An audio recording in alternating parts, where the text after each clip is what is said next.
Eu falo muito sobre curiosidade dos jogos aqui nesse canal, mas no passado eu não sabia de nada. E quando eu falo nada, eu falo nem o básico. Por exemplo, quando eu era criança eu achava que a Nintendo, a Sega e a Naughty Dog eram as únicas empresas de jogos do mundo. E como se já não fosse bizarro o suficiente, quando eu era criança eu achava que a Nintendo tinha feito o PlayStation e que o PlayStation 2 era o console mais atual de todos. Em 2010. Com o tempo eu fui descobrindo mais do mundo dos jogos e percebendo que eu tava pensando besteira, mas pelo menos nessa época eu conheci vários jogos legais sem querer. Naquela época eu achava que existia Sonic pro Super Nintendo e eu fiquei procurando no SNES Station sem saber que existia o Mega Drive. Eu não sabia da guerra de consoles nessa época, ok? Eu era uma criança. Desculpa. Como vocês podem imaginar, nessa busca avassaladora eu não encontrei nenhum jogo do Sonic ou Ouriço, mas me deparei com jogos de mesmo nome, e foi assim, meus amigos, que eu conheci os ares de Sonic Wing. Esse seria um ótimo gancho para mostrar uma intro super detalhada e épica, mas eu não sei fazer intro. Eu vou tentar fazer alguma coisa aqui, vamos ver. Bora colocar uma explosão aqui pro vídeo ser um estouro. Bora colocar um romance aqui no canto só pra, não sei, causar sentimentos.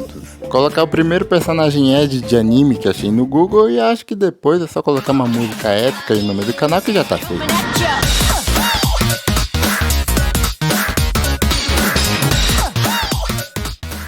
Sonic Wings foi lançado em 1992 para arcades e em 1993 para Super Nintendo. Feito pela Video System, empresa essa que além de ter um nome super básico, é também responsável por fazer o Sr. Wilson passar por altos perrengues com os Mahjong no Nintendo 64. Sonic Wings é o nome do jogo no Japão. Nos Estados Unidos ele é chamado de Aero Fighters, mas para esse vídeo eu estarei chamando de Sonic Wings mesmo. E estarei usando a versão de Super Nintendo, pois foi a única versão que eu joguei e a que eu consigo jogar com o que eu tenho. A história desse jogo é bem simples. No ano de 19XX, a Terra está à beira da destruição. Alguém está tentando ocupar a Terra e 8 pilotos sobem até os céus, alguns por vontade própria, outros não, para acabar com esse mal.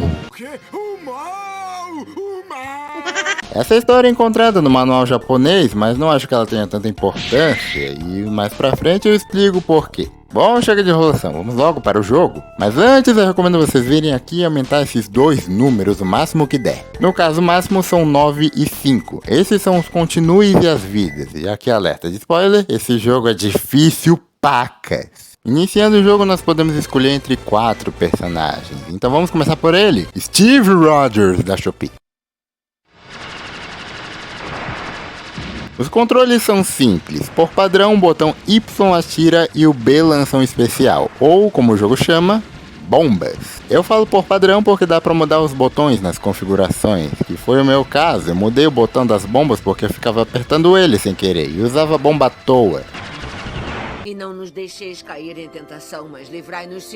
Cada personagem tem seus próprios tiros e bombas, e os tiros começam bem fracos, mas destruindo algumas construções e uns certos inimigos são dropados alguns P's, que obviamente significam Pedro. Pegando um Pedro, o tiro evolui para o nível 2, e pegando outro Pedro evolui para o nível 3, e ganhamos um tiro secundário. E pegando mais um Pedro, nossa nave fica no nível máximo, que logicamente é a fase mais overpower. Mas é bom não se acostumar com o nível máximo, já que ele não dura para sempre. Depois de um tempo, o tiro volta para o nível 3, os outros níveis duram para sempre, ou até você morrer. Mas o nível máximo sempre é temporário, e por causa disso você precisa constantemente ficar pegando Pedros. Dependendo da nave, o nível máximo dura mais ou menos tempo, e dependendo do tiro, fica mais OP. Dito isso, Steve Rogers da Shopee é uma droga. É sério, ele é o pior personagem, ele é lento e os tiros dele são finos e fracos. Agora falando dos especiais, no caso as bombas, tem das mais variadas, eu vou mostrar durante o vídeo. Mas vale mencionar que alguns especiais funcionam como modo de defesa, já que alguns dos especiais destroem os tiros inimigos. E alguns também te deixam invencível. Não é o caso do Steve Rogers, já que além de não ficar invencível, alguns tiros podem ficar de fora da explosão, do especial que ele solta. Não é o pior especial, mas tem vários bem melhores que esse. Caramba, falei tanto da jogabilidade que esqueci de falar da fase.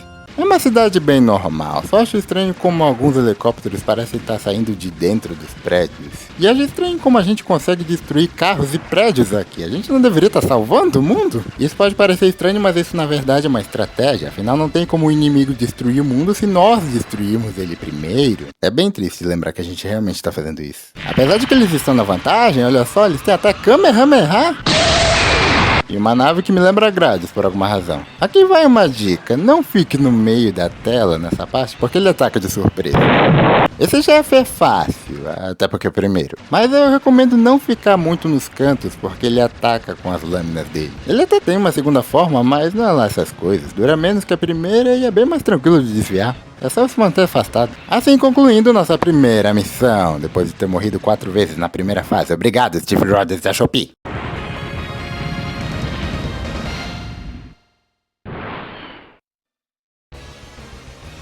A próxima missão vai ficar por conta dele, direto do Reino Unido, link com desconto. Quando eu era criança eu não gostava muito dele, por ele ser mais lento que o Steve Rogers, mas eu retiro tudo que eu disse. A nave dele é muito boa. Os tiros dessa nave são bem fortes e rápidas, e o nível 3 é maravilhoso. Mal parece que é o nível 3, parece o nível máximo. Com o nível 3 dessa nave não é nem necessário se mover tanto para derrotar os inimigos nessas águas, que mais pra frente se mostra ser um campo lotado de dinheiro que aqui só contam pontos. Estamos na década de 90, pessoal. Pontos eram importantes. Eu posso não ter vivido a década de 90, mas acho que os pontos naquela época são que nem os achievements hoje em dia. Mas nesse jogo é de fato importante pegar pontos, já que pegando 200 mil pontos nós ganhamos uma vida. E vidas são importantes aqui, então qualquer vida extra é bem-vinda. É necessário muito foco nessa fase, já que ela é lotada de armas prontas para te pegar de surpresa. E as mesmas surpresas valem para o chefe. Inclusive, aqui vai uma curiosidade, quando eu era criança eu sempre derrotava esse chefe usando as bombas. Porque ele não pisca quando tá tomando dano, igual os outros chefes desse jogo. Mas você consegue derrotar ele só com um tiro, é ele que não mostra que tá tomando dano mesmo. Ou seja, eu gastava a bomba à toa. Tu é um besta! Tu é besta, cara! Assim, o que eu pensava ser um dos chefes mais difíceis se tornou um dos mais fáceis. Mesmo na segunda fase dele, que ele revela que o chão era falso, é só destruir as armas secundárias ali dos cantos e focar no meio depois. Inclusive aqui vai uma demonstração de apelação com o nível máximo dessa nave. Assim, mais uma missão é concluída com sucesso e sem morrer nenhuma vez. Estão vendo? Eu falei pra vocês que o Steve Rogers da Shopee era ruim.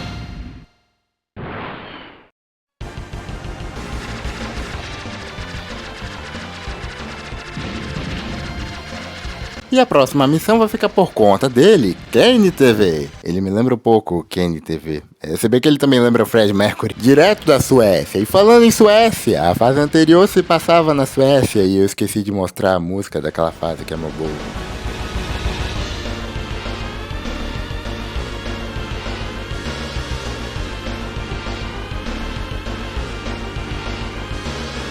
Inclusive aqui tá o especial do link com desconto que eu esqueci de falar na hora. É um bom especial, mas eu não recomendo usar ele como escudo, já que ele não é tão imediato, ele demora um pouco para surtir efeito. Diferente do especial do Fred Mercury. O especial dele é voar mais pro alto e soltar um monte de mísseis. E tá bom, ele não passa tanta credibilidade por ser um pouco lento, mas esse especial é o mais forte do jogo.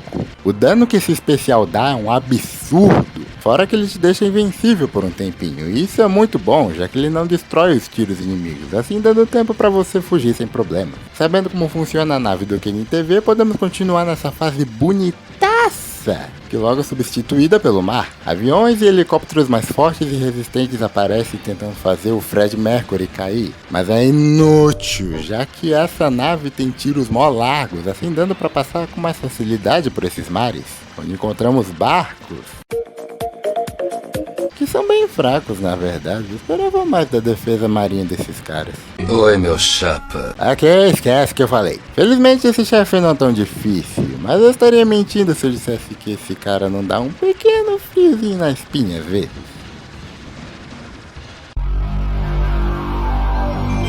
Invejosos dirão que foi sorte, mas foi estrategicamente calculado.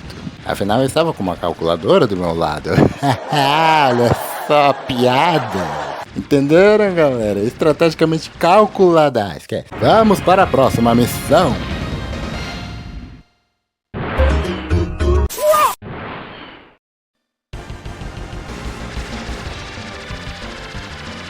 Ué, de novo? A gente não acabou de passar essa fase? Meus amigos, essa parte vai ser um pouco difícil de explicar, mas eu vou dar meu melhor. Me acompanha aqui. As 3 primeiras fases são aleatórias. Existem 4 opções de primeiras fases. Tem a fase da cidade do Pôr do Sol, a fase que começa no mar, a fase do campo e a fase que não existiria depois de 2001. O porquê de eu achar isso? Então, eu tenho uns argumentos.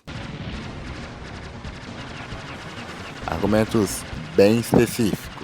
Voltando ao assunto, existem 4 opções de fases, e o jogo aleatoriamente escolhe 3 delas para serem as 3 primeiras fases. E pelo fato do jogo escolher 3 das 4 opções, uma das fases acaba ficando de fora. E como nesse vídeo eu quero mostrar todas as fases, eu irei mostrar a fase que não apareceu até agora e que também pode aparecer sendo uma das primeiras. Que no caso é a fase do campo, e nós vamos com ele, Anakin Skywalker. Irei deixar vocês adivinharem de qual país ele é apenas vendo os tiros da nave dele.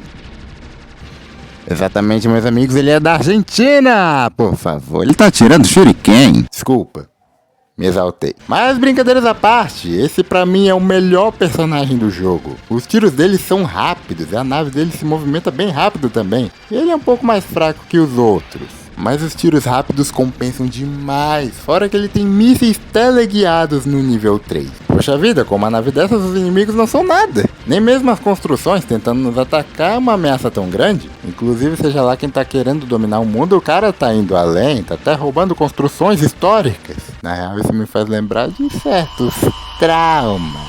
Não sabe do que eu estou falando? Tá aqui a explicação. E vale mencionar mais uma coisa, essa fase só tá dessa forma porque nessa gameplay ela é a terceira fase. Se ela fosse a primeira, ela estaria mais fácil, com menos inimigos e armadilhas. O mesmo vale para as outras fases que eu já comentei. E isso é algo legal, as fases se adaptam dependendo de quando elas aparecem, fazendo com que essa versão dessa fase seja mais difícil jogando no normal. E mesmo essa versão sendo a mais difícil, o chefe dessa fase é... como posso falar isso de uma forma gentil?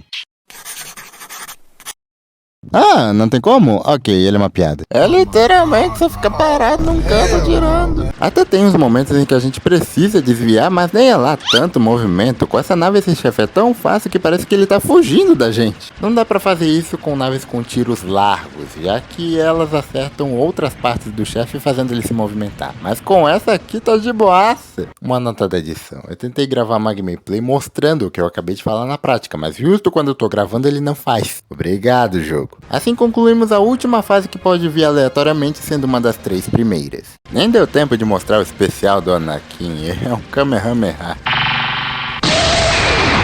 Estão vendo por que eu não chamo isso aqui de bombas? O jogo tem 8 fases, mas nós só jogamos 7, já que, como eu falei antes, uma das fases fica de fora. Mas a partir da 4ª missão, todas as fases são iguais.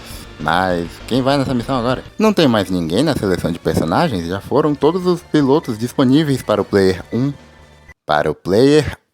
Já que quem prestou atenção na abertura percebeu que tem bem mais que 4 personagens. Senta que lá vem. Uma coisa que era comum nos jogos multiplayer da década de 80 e 90 era que o Player 2 era basicamente o Player 1 com uma cor diferente. Justamente para poupar tempo, não precisando trabalhar tanto nos sprites do segundo player. E para disfarçar ter 2 personagens idênticos, alguns jogos falavam que os 2 eram irmãos, para ter uma desculpa pro multiplayer existir. Tanto que por isso que existe o meme do Mario Verde com o Luigi. Não era assim com todos os jogos, mas era algo comum naquela época. No caso de Sonic Wings, o negócio é um pouquinho diferente. Já que apesar de, sim, termos naves que só são uma recoloração de outras naves, aqui temos personagens completamente diferentes dos personagens do Player 1. Eles poderiam facilmente ter pego os personagens do Player 1 e colocar uma cor diferente só para ser do Player 2, mas não, eles fizeram personagens exclusivos para o Player 2 e com uma jogabilidade própria. E é justamente com esses personagens que nós vamos jogar as próximas missões. Portanto, aqui vai um tutorial de como jogar de Player 2 em Sonic Wings de Super Nintendo. É só colocar o controle na entrada do Player 2, tô brincando. O emulador que eu estou usando é este daqui. você vai na opção On-Screen Input Setup. Depois você vai em Virtual Gamepad Player e muda do controle 1 para o 2 e pronto, você está jogando com o controle do Player 2. Você sabe que deu certo graças à cor das naves. Dito isso, vamos para a quarta fase com o brabo Anthony Mack. Tem nada a ver um com o outro, só porque os dois têm barba. Mas com Anthony sobrevoamos esse deserto lotado de naves e tanques com uma cor amarelada para conseguirem se camuflar na areia. Até porque se fossem verdes seria facinho ver eles. Certamente estou invisível. O jogo vai ficando mais difícil conforme avançamos, dá pra sentir a dificuldade com a quantidade de tiros na tela. Por sorte, Anthony Mack é um personagem muito bom, os tiros dele são ótimos, principalmente o nível 3, que ele tem uma arma secundária que é uma bomba, míssil. Essa coisa aqui. E o especial dele é muito bom. Ele só não destrói os tiros, mas já é bem melhor que o especial do Steve Rogers da Shopee. A história de Anthony aqui no jogo é um tanto interessante. Ele nem queria estar aqui, ele só tá aqui por obrigação do exército. Fora do exército, o Anthony é um DJ. Correção, ele não é um DJ. Eu não sei o que deu em mim pra falar que ele é um DJ. Ele só odeia o seu trabalho mesmo. Que mora no Brooklyn com a sua família, sua esposa e filho. Sim, todos os personagens desse jogo têm uma backstory. Na verdade, pesquisando mais sobre esse jogo, descobri que eles até têm tipo sanguíneo definido. A história do Link com Desconto é que ele é o 14º na linha de sucessão ao trono britânico. E ele tá nessa missão para resgatar sua noiva, Zelda, com o cabelo um pouco mais curto. Já que ela foi capturada pelos vilões do jogo, e aparentemente esse aqui é o único jogo de Sonic Wings que o Link com Desconto é jogável. Confesso que a parte mais bizarra dessa informação não foi descobrir que esse aqui é o único jogo que ele é jogável, e sim que tem outros jogos de Sonic Wings. Tipo, eu não sabia que tinha tanto jogo até eu pesquisar sobre ele, sabe? O Fred Mercury é um cientista brilhante e solteiro. Uma informação importante. É um cara bem convencido, mas de poucas palavras, com a maioria delas sendo ha. E o Steve Rogers da Shopee era um soldado da marinha e é considerado pelos designers o personagem principal de Sonic Wings. E deram a pior nave pra ele, legal. A história dos personagens consegue ser bem mais interessante que a história do jogo. Mas chega de lore por enquanto, eu quero ação. Chegamos no chefe dessa fase, que parece uma torrada. Rocket Launcher. Opa, desculpa, uma torrada vencível. Ele é um chefe bem fácil. Não tão fácil quanto o chefe da fase do campo, até porque na segunda fase dele a gente precisa se movimentar. Ele atira muito, mas ele é até que fácil. Assim é caminho livre para a próxima missão, a qual iremos com ela, Diário de uma Apotecária.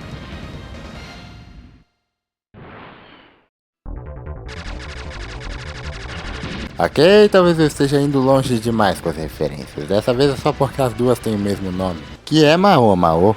Mas só de nome que elas se parecem mesmo. Com a nave da Mao Mao eu fico com o pé atrás, já que os primeiros 2 níveis dos tiros dela são os mesmos do Steve Rogers. Mas não se enganem, ela não é um Steve Rogers da Shopee 2. Já que o nível 3 da Diário de uma Apotecária é muito bom. O tiro secundário dela é perfurante, dando pra acertar vários inimigos de uma vez. E arrisco dizer que ela é a personagem mais rápida do jogo. Quanto ao especial dela, eu confesso que eu esperava mais. É bem sem graça, na verdade. O especial dela é só parar o tempo.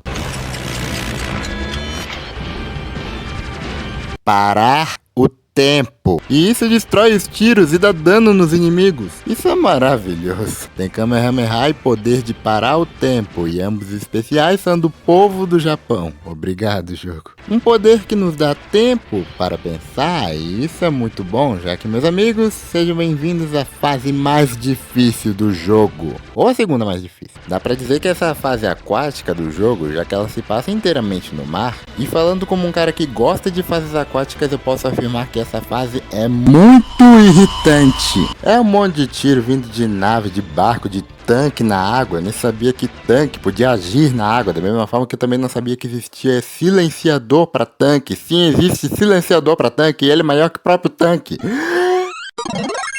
Acho que estamos fugindo do assunto.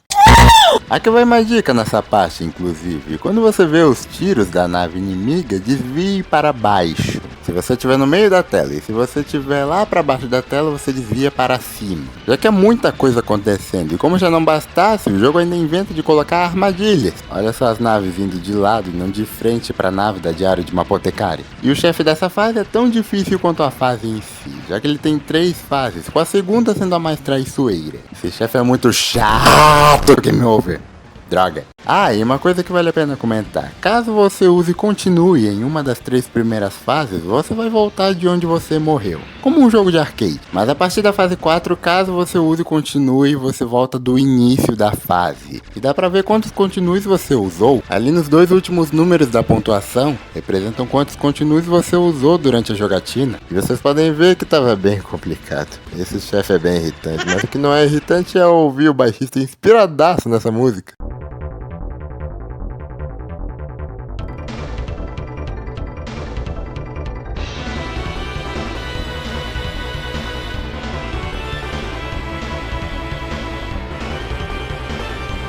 E uma outra coisa legal é a história da Diário de uma Apotecária, já que o nome dela, Mao Mao, não é o nome real dela. É apenas um nome artístico, seu nome verdadeiro é um mistério. Mao Mao é uma idol popular e usa essa forma de idol para esconder sua identidade de piloto de caça. E aquela habilidade de parar o tempo vem da sua voz, mas o mais estranho é que ela desconhece essa habilidade. Bom, imagino que com essa habilidade ela não se atrasa para os shows de idol que ela tem, mas eu fico imaginando como é que esses shows funcionam. Tipo, ela canta de uma forma específica para o tempo não parar? Vai saber. Fica aí o mistério. Ah, e ela tem uma queda pelo Anakin Skywalker.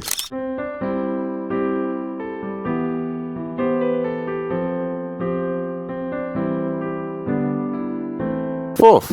Mas enfim, muitas quedas depois nessa batalha, conseguimos derrotar o chefe!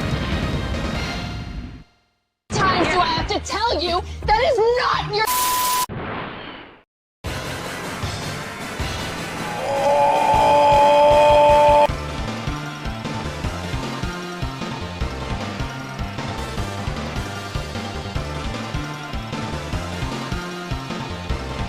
Cara, essa música é maravilhosa. O triste é que eu não posso dizer o mesmo dele. Wally da Suécia. E eu falo da Suécia porque ele foi feito pelo Fred Mercury. E aquele é da Suécia. O do jogo. Não, o da vida real. Da vida real de outro canto. Acho que a esse ponto do vídeo já tá bem claro que eu não tô falando do nome real da maioria dos personagens, né? O Wally sueco foi construído como um terminal de um sistema de combate, sob ordens do Estabelecimento Nacional de Rádio de Defesa da Suécia. O Wally sueco ganhou consciência e destrói outras máquinas para se sentir mais forte, que nem o Fred Mercury. O Wally sueco é arrogante se tratando de suas habilidades de luta, e ele gosta de videogames. Uou, que massa! Como que a história dos personagens consegue ter mais camadas que a história principal? A história principal é tipo, o vilão invade a Terra. Fim. Mas mesmo tendo uma história legal, eu não posso dizer o mesmo de sua jogabilidade. Ele tem 2 dos tiros do Steve Rogers, ele é lento e o tiro secundário dele é essa coisa. Sei lá que droga é essa, parecem drones. A questão é que esses drones, trecos, essas coisas aqui destroem os tiros laranjas. Na real, destrói só um tiro laranja, cada coisinha dessas. Os inimigos têm 2 tiros padrões. Os laranjas, que são o que você mais vai ver, e você só consegue desviar deles. E os amarelos, que você consegue destruir atirando. E em teoria, esses negócios aqui do Wally sueco deveriam ser teleguiados. Mas eu falo em teoria porque às vezes eles vão até o alvo e às vezes eles só ficam girando. Eu pessoalmente não gostei muito de jogar com Wally sueco não. Diferente dessa fase, que é uma das minhas favoritas. Se não a minha favorita. Pode ser por causa da música? Pode ser, mas ela é muito boa. Essa fase se passa na Rússia e risco dizer que é essa fase que tem mais tanques do jogo todo. E aqui vemos as estruturas novamente sendo usadas como armas. E aqui vai um conselho meu, destrua essa partezinha aqui do meio dessa construção, já que destruindo a do meio as dos lados são destruídas. A maioria. Isso te ajuda bastante e te dá vários power-ups pra você upar a sua nave. E especial também, se você tiver sorte pode até vir uma vida. Algo necessário pra lidar com tantos tanques, é sério, vem muitos deles. E estruturas sendo feitas de mísseis aparentemente. Não tenha medo de usar o especial do Wally sueco aqui, ele é bem eficiente. Ele não destrói os tiros, mas ele destrói vários inimigos. E mais pra frente, após essas duas naves grandonas que nos dão power-ups, encontramos o chefe que surge de dentro das nuvens de uma forma bem estilosa. Essa nave preta, poucos ataques até, mas você precisa tomar cuidado, tem que ser rápido pra desviar. Foque em desviar dos tiros enquanto atira. Não se preocupe achando que tá acertando poucos tiros no chefe, desde que tenha tiros acertando o chefe, tá joia. Assim chegamos na segunda fase do chefe, que mesmo estando caindo aos pedaços, ele nos ataca, e ele se movimenta mais rápido aqui. Bom que tendo especial, esse chefe é derrotado rapidamente. Não é um chefe fácil, mas é mais fácil que o chefe anterior. Também ele não é covarde, ele não fica mandando um monte de navezinha durante a batalha. Mas só uma última coisa sobre essa fase antes de irmos para a próxima, já que no começo dela pode acontecer algo estranho. Aqui temos uma outra gameplay dessa fase. Você começa a fase normal, música legal, até que do nada helicóptero, que não tinha aparecido antes. Eu não sei se tem alguma condição pra ele aparecer, só sei que quando ele aparece é uma droga desviar dele. Mas finalmente, meus amigos, vamos para a última fase com ele, Anakin Skywalker. Ei, tá faltando alguém aqui? Ah, esse cara. Confesso que eu não consegui pensar em nenhum nome zoeira pra ele, então mandei uma imagem dele no Discord e perguntei para uns amigos meus com quem ele se parecia. O pessoal falou que lembrava o Linus do Stardew Valley e o Tio Patinhas, então eu vou chamar ele de Tio Linus. O Tio Linus é um cara que já esteve em outros jogos da Video System, com outros nomes. Nos jogos de Sonic Wings ele é chamado de River and White, um nome iradíssimo por sinal. Em Rabio Lepus e na série de Suko Suko Inofuku, eu não vou conseguir falar isso de novo, vai ficar assim mesmo. Seu nome é esse aqui, a qual me recuso a tentar pronunciar porque não quero abrir um portal pra Nárnia. Já aqui no canal Cast Abacaxi, ele é chamado de Tio Linus, um nome fofo, porque ele é um velhinho fofo. Esse homem foi um as na aviação da Segunda Guerra, além de piloto e rei de Bunnyland, usando uma roupa de coelho. É, não tô brincando. E o Tio Linus também é comandante do Projeto Blue. Muito se fala desse Projeto Blue, mas aparentemente essa força só foi introduzida nos jogos posteriores, então não vou falar muito dela aqui. O lance é que esse cara é muito respeitado pela maioria dos pilotos, só o Fred Mercury que zoa ele por ele ser velho. E ele tem duas netas, com uma delas sendo princesa de Bunnyland. Dá pra ver que Tio Linus é um personagem muito interessante, mas eu não irei jogar com ele na próxima fase porque a nave dele é um tanto curiosa. O nível 3 e o máximo da nave dele são alguns dos melhores, se não o melhor do jogo. Ele atira um míssil cuja explosão fica bastante tempo na tela, dando muito dano. Mas quando essa nave é fraca, ela é muito fraca, já que ela também usa os tiros do Steve Rogers da Shopee. Ah, qual foi? Eu não tenho nenhum problema com tiros reutilizados de outros personagens, mas sério que tinha que ser do Steve Rogers? O cara que tem a pior nave do jogo? Fora que o especial dele tem um problema um tanto específico, deixa eu explicar. O especial dele é lançar vários mísseis em cantos aleatórios da tela. Até aí normal. A questão é que cada uma dessas explosões possui uma hitbox própria. Pra quem não sabe, hitbox é a área que o inimigo vai receber o dano, ou que o jogador recebe dano. Algo assim. Ao invés de ser uma hitbox pra tudo especial, é uma hitbox pra cada explosão. E aí que tá o problema. Como os mísseis são jogados em lugares aleatórios, tem a chance de entre as explosões ter um espaço grande o suficiente pra caber o inimigo ali, dá tempo de ele atirar, e como esse especial não destrói os tiros inimigos, você pode morrer usando especial. E a situação piora se o alvo for pequeno e estiver em movimento. Ele é bem melhor que o Steve Rogers, mas ele é bem mais ou menos em relação aos outros, na minha opinião. Que fique bem claro, tudo que eu tô falando em relação à gameplay dos personagens é a minha opinião. Eu tô falando baseado no meu gosto. O personagem com quem mais gosto de jogar pode ser o pior pra você e vice-versa. Eu não sou nenhuma voz da razão, eu só tô falando como foi a minha experiência em jogar com cada um dos personagens. Eu fiz o meu ranking, vocês façam de vocês aí, fica roubando dos outros não, como se a minha opinião fosse importante, né? Mas enfim. Vamos finalmente para a última fase, que por conveniência do roteiro se passa no espaço, olha só, Anakin Skywalker, espaço, Star Wars, tudo a ver. Se bem que ele é um ninja aqui nesse jogo, né, nem faz sentido ser o Anakin Skywalker então. Um ninja misterioso. Anakin é um personagem que eu menos tenho coisa pra falar. Ele é um piloto da Projeto Blue. Ele não é muito de piadas e tem pouca paciência com seus colegas. Mas ele tem um carinho pela diária de uma apotecária, mesmo se irritando com ela às vezes. E a idade dele é desconhecida. Sim, os personagens têm idade definida. E por algum motivo o Wally tem 0.2 anos. Estamos no espaço e logo no início vai uma dica. Derrote apenas os inimigos da esquerda. Não tente derrotar todos, eles têm mais vidas que os inimigos comuns. A partir daqui já não tenho mais nenhuma dica assim pra dar, mas aqui vai uma dica suprema de todos os jogos de navinha, ou quase todos. Pause. Pause pra ver melhor os tiros e desviar com mais facilidade. Essa fase é a mais difícil do jogo pra mim, eu não consigo passar dela sem morrer. Mas olha só, meus amigos, contemplem o único subchefe de todo o jogo. Ele fica alternando entre duas formas, uma com tiros retos e outra com tiros espalhados. E derrotando ele nós ganhamos um especial. E depois dele, mais à frente, chegamos no chefe real. Essa nave grandona que manda duas bolas cinzas que são uma desgraça. Elas atrapalham muito. É bom derrotá-las primeiro, já que o chefe fica mandando esses bastões. Depois de um tempo ele revela sua segunda fase, que é bem fácil até, ele atira em poucos lugares. Na terceira fase ele solta esses robôs que atiram em cruz, não foque em derrotar eles. Continue atirando na nave principal. Na quarta fase você começa a se perguntar quantas fases esse chefe tem. Mas finalmente, depois disso, vamos para a quinta fase em que ele joga Junkbox que atira. Ô bichinho pra ter fase, viu? Foque sempre em destruir as Junkbox, já que elas atiram pros lados. Mas finalmente, meus amigos, chegamos na fase final, que é uma caveira alien gigante. Desculpa, o que eu perdi da lore? Ele é simples, mas é bem rápido, então é pause e pause para facilitar. E se você der muito dano nesse último chefe antes dele alcançar a fase final, é bem possível que essa última fase não dure nada, coisa que aconteceu aqui.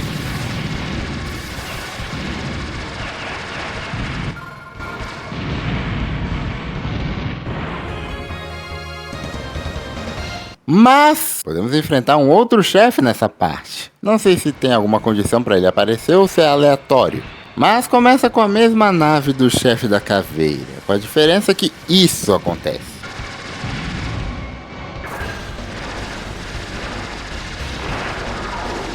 Cara, a história principal desse jogo dá pra resumir em uma linha. Como que eu me perdi? Esse gorila gigante é tão difícil quanto a caveira, mas pelo menos ele não tem tantas fases. Mas algo importante de falar é que esses chefes que eu mostrei, mais o subchefe, tem uma coisa que o resto dos chefes que eu apresentei não tem: tempo. Se você demorar muito no subchefe, por exemplo, ele foge e você não consegue o especial. Agora, no gorila e na caveira gigante, se você demorar muito para derrotá-los, eles fogem e você ganha um Bad Ending. E detalhe, esses Bad Endings são exclusivos da versão japonesa, que é a que eu tô usando. Na minha opinião, é até difícil conseguir esses Bad Endings, já que não tem nenhum motivo pra eu parar de atirar no chefe. Sem falar que toda vez que eu morria, eu ganhava 2 especiais, então era bem fácil derrotar ele a tempo. Os dois chefes, e derrotando qualquer um dos dois, inclusive, nós ganhamos o final do jogo. E lembram que eu falei que no início a história não importa tanto? É uma opinião minha, mas eu acho o final desse jogo meio seco. Tipo, a gente literalmente tava batalhando no espaço e depois corta pro nosso personagem tendo o final dele. Não teve nenhuma foto comemorando que o mundo foi salvo, é como se fosse mais uma quinta-feira na vida desses caras. Parece que a gente pulou da batalha final pro epílogo, não teve encerramento. Cada personagem tem seu próprio final. Não vou mostrar todos porque... mas eu vou deixar umas ceninhas aí passando de alguns finais. Mas assim finalizamos o jogo. Não tem créditos porque os créditos estão na introdução. E depois da cena final nós voltamos do início do jogo, só que com ele mais difícil. E quando zeramos o jogo de novo, só que nessa dificuldade mais alta, nós conseguimos no final códigos. E é esses códigos que eu vou mostrar agora, fazendo esse código.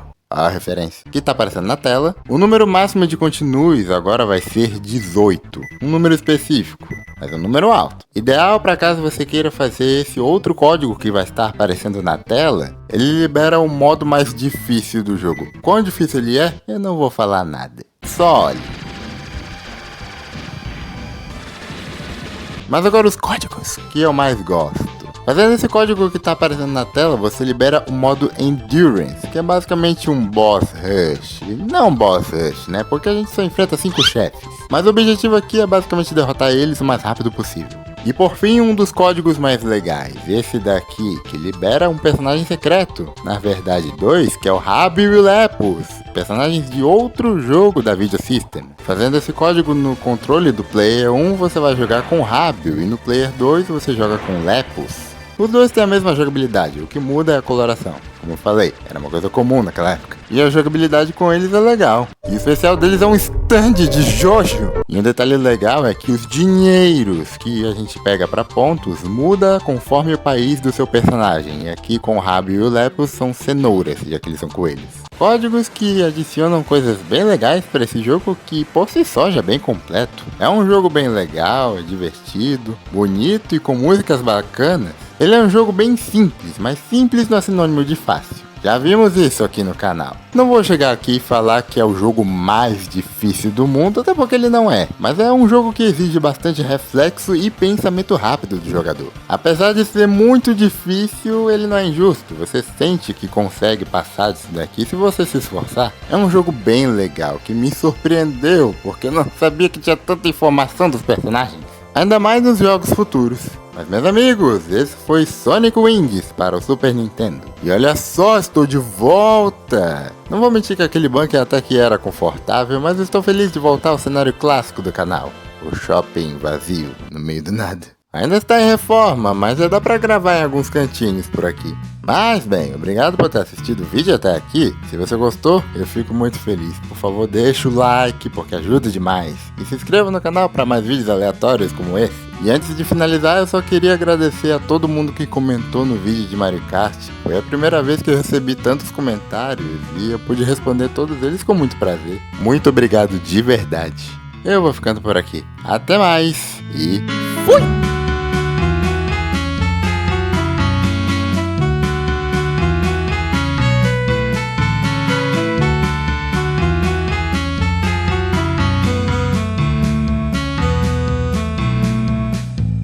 Só acho que eu perdi o patrocínio da Shopee com esse vídeo.